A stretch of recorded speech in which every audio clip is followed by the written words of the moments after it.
Farahnaz Ispahani, member of the Pakistan People's Party, former member of the National Assembly. You were also media advisor to President Zardari, and of course, author of a new book, Purifying the Land of the Pure, published just now, and of course, dealing with the status of Pakistan's religious minorities. And you look at Mr. Jinnah's cabinet, where you had a Hindu law minister, you had an Ahmadi foreign minister, you had Mr. Jinnah as a Shia, and a very mixed cabinet. And you look today at the fact that in Pakistan, we are so proud that we have one Christian minister, Kamran Michael. And this is the same Kamran Michael who a couple of years ago was not allowed to present the budget of the government of Punjab because he was not Muslim. And then you come to the blasphemy laws,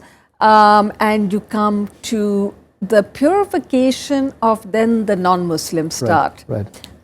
With the Ahmadis of Pakistan. I want to come to the way that decision was taken a little bit later, but isn't it also true that early attempts to declare the Ahmadis non-Muslim right after partition and the early years of Pakistani independence were actually resisted by a wide section of Pakistani political opinion, by the military as well? So what changes? Why is it that the attempt to isolate Ahmadis in the early years of Pakistan are unsuccessful, despite what you say, leaders wanting to say Islam khatre mein hai?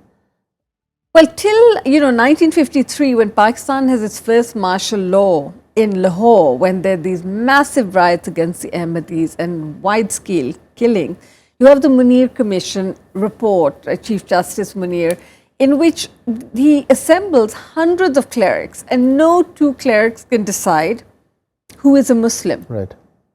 Some say that the Shias and the Ahmadis are kafirs, are non-Muslims, are apostates. Some say everyone except Deobandis are, and this goes on and on. And he says very clearly, he says, you can't make a decision on any way forward on this, So after that, basically, the interesting thing is in 53, when you see the Ahmadis being killed, you have this commission led by a very, very smart and thoughtful man.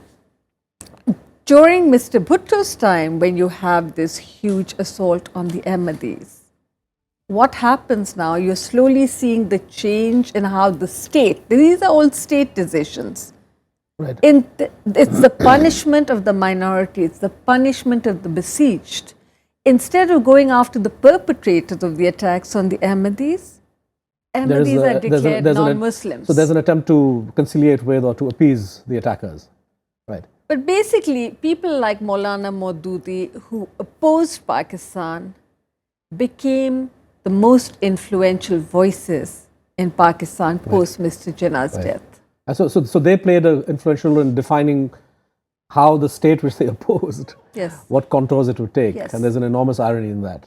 I mean, Jinnah Sahib himself had the view that if somebody considered themselves to be Muslim, then they were Muslim. Absolutely. In fact, the Ahmadis were among the biggest backers of Pakistan, financially and every other way. Final action that was taken against the Ahmadis in the 70s. Now, explain this to me. Why would a secular politician like Zulfikar Ali Bhutto spearhead the move to get the Ahmadis declared non-Muslims? I can understand Liaquat in his time, I can understand military rulers, but why Bhutto? Well, Zulfikar Ali Bhutto, this was a massive betrayal for the Ahmadis because they were very big supporters of Mr. Bhutto. But Mr. Bhutto had come into a great deal of pressure between the clergy, who thought he was not Islamic enough, and there was some Saudi pressure at that time, and, there was military pressure. And Mr. Bhutto decided that this would, in one fell swoop, make everyone happy by declaring the Ahmadis non-Muslim. Then he also banned alcohol, right? Well, those came later. There were more and more desperate actions. Because once you go down that path. Slippery slope. It's a slippery slope, and never ever do it. The moment the combination of religion and politics, no matter how religious you are, which Mr. Bhutto wasn't, right? So, but the Ahmadis So he declared them non-Muslim, and when the leadership came and spoke to him, he said, "Oh, don't worry about this. This will be reversed," because he did not understand the fundamental issue. Once you bring a religious law on the books, it is almost impossible to ever do away with it. So this entire community has to this day become non-Muslim. They cannot have the azan, the call to prayer. Their masjids cannot be called mosques, they have to be called houses of worship. If they on their gravestones have an Islamic prayer, the police have the right to go and scratch out all the prayers from the Quran Sharif. And to this day in Pakistan, every time any of us go to apply for a Pakistani passport, we have to sign that we consider the Qadianis, the Lahori group, non-Muslim. Every citizen has to declare that he or she is committed to that.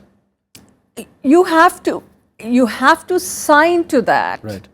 On the form for your application for a passport. And if you do not sign that form, so we are all implicit. Right. Every Pakistani becomes complicit in the oppression of the Ahmadi Muslims. And it is a terrible burden to carry. Right. And as you say, once you go down that slope, you encourage people who then, the Takfiri groups who say Shias are not Muslims, etc., etc. And it's going that way, Exactly. obviously. You see with all these jihadi groups, right?